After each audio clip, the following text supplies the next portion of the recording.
This video contains strong language and a bit of gore. Viewer discretion is advised.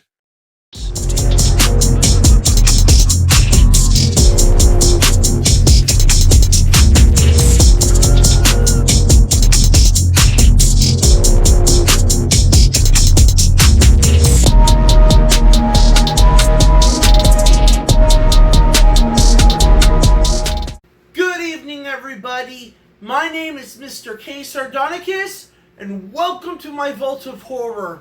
To those who are returning, welcome back. And to those who are just now coming in, welcome, and I hope you enjoy your stay.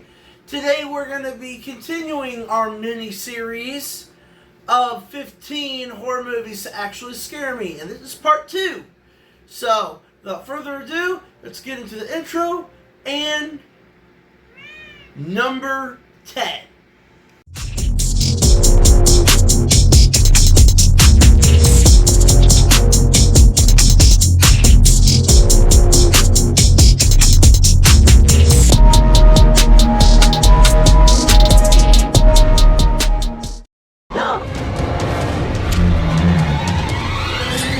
When you're sleeping at night, I'm the one who whispers in your ear.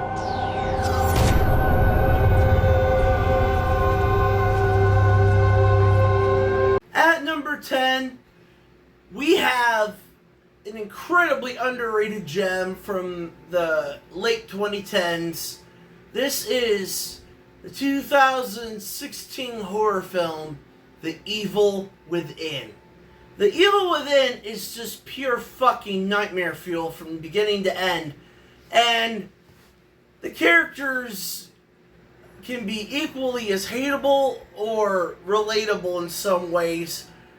And it's very intense. It's nothing but just straight up fever dream nightmare fuel. And it had got under my skin quite a few different times. And I couldn't stop thinking about it after I watched it for like months on end. You know, you ever see them film that, you know, even though it's not like, you know, an absolute, like, terrifying experience where you have, where you may not have nightmares about it, but you think about it still. And it gets under your skin. Michael Berryman, this is the creepiest he's ever been in a horror movie. And yeah, he's the reason why this film ends up becoming so creepy, on top of all the other actors in the film, like, doing an amazing fucking job, especially the disabled main character that we follow. And I seriously think because of it being just pure fucking nightmare fuel, it deserves to be on the number 10 spot. Paramount Pictures presents Stephen King's all-time best-selling tale of horror, Pet Sematary. At number 9, we have our first Stephen King adaptation on this list. I believe it's the only one. But this is not only was this the first book from Stephen King that I ever read, but this is one of the first raw experiences of a film that I had experience with as a kid on television. And this is Pet Sematary from 1989.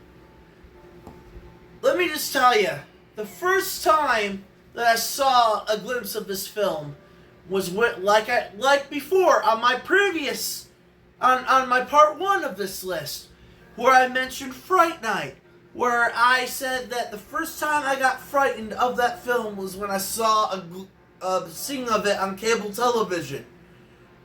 I saw Gage's death on cable television when I was a kid, and that fucked me up. And then I continued watching it, and then as I got older, I watched it again as a teenager and read the book.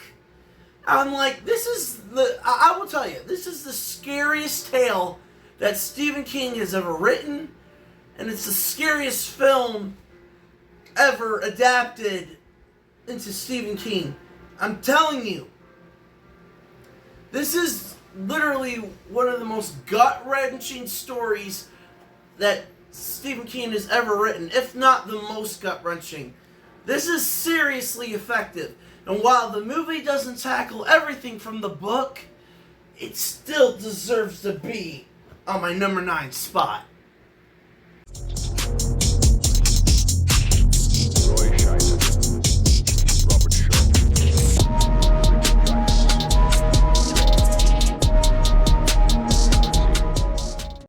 At number 8, we have an absolute classic from Steven Spielberg.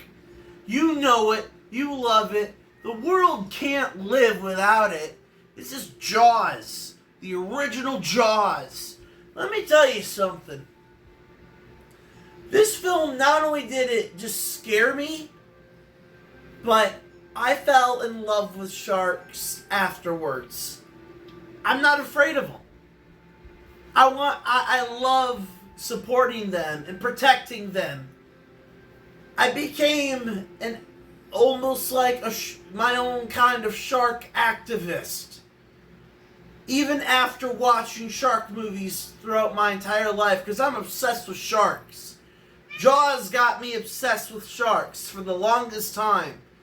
Jaws is the reason why sharks are the animal that I know the most about. But it's also the film that did make me afraid to go in the water for a time. Whether it was in a bathtub, a swimming pool, or even on a fucking lake where I knew there wouldn't be a fucking shark there.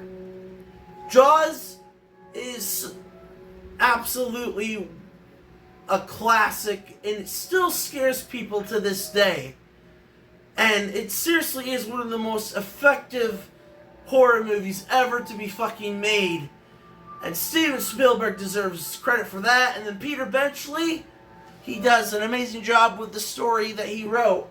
As a matter of fact, I have one of the original copies.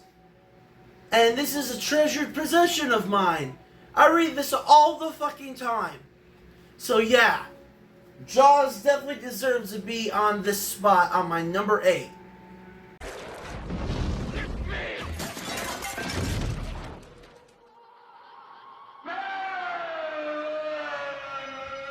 The Exorcist.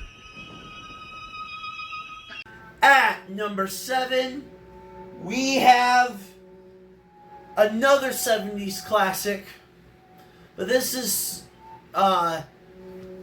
directed by William Friedkin and is based on a book by William Peter Blatty. This is the original The Exorcist. This film is another film that I came across on cable television first. I first saw this film when I was a kid on TNT Saturday Night Nitro, which was a Saturday night movie block on TNT back in the day. And if you know about 90s TNT, you know exactly what the fuck I'm talking about. Joe Bob Briggs, Saturday Night Nitro, all those fucking things that they did. Monster Vision. Yeah, like The Exorcist is one of the scariest films of all time. And I actually had the opportunity to see the director's cut in theaters with my dad when I was like 10 years old. And it was a scary experience. I still think about Linda Blair's acting in this film to this day. She still scares the shit out of me. Even as a non-religious person, she scares the shit out of me. And the entire atmosphere, the director's cut has so many added scenes that really fuck with everybody these days. It deserves to be on this list. It has to be on this list. It may not be number 5 or number 4 or number 3 or 2 or 1, but it's definitely worth being on my number 7. Now, before we get to the final entry in this second part of the miniseries, please like, comment, subscribe. Tell me what your favorite scary movies are, and don't forget to check out part 1. I'm going to have a link down in the description below, and, I'm excited to continue talking about this. So, let's finally get to number 6 and end part 2 of this miniseries. Hello, Ginny Pin. Yeah. Good night, Jenny Pin.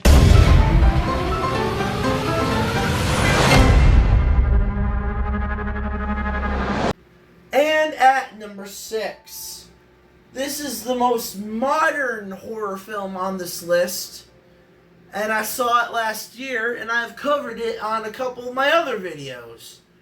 This is the 2025 horror film, The Rule of Jenny Penn, starring Jeffrey Rush and John Lithgow. This film made me feel my own mortality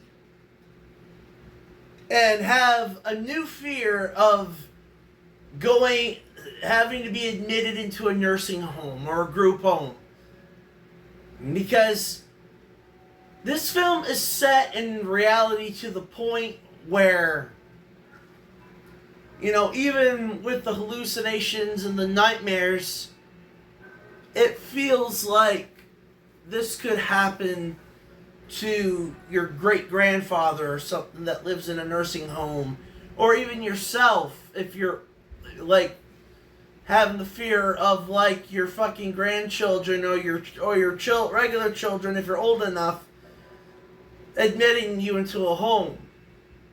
It's disturbing. John Lithgow, he always impresses with his villains.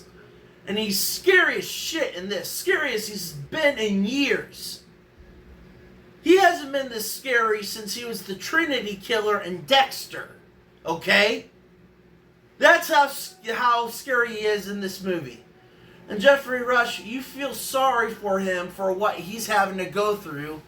Having to be stuck in a goddamn wheelchair because he got a seizure in the middle of sentencing somebody. Because he was a judge. Imagine being stuck, not being able to really do much of anything to take care of yourself because of it. It's pure nightmare feel, and it deserves to be at my number 6 spot. And that is it, everybody. Now, don't forget to check out part 1. And, stay tuned for part 3, because we got 5 more on this top 15 list, and I can't wait to share it all with you. You're going to be shocked by what I choose, I promise you. But anyways, that's it for now, and until next time, take care.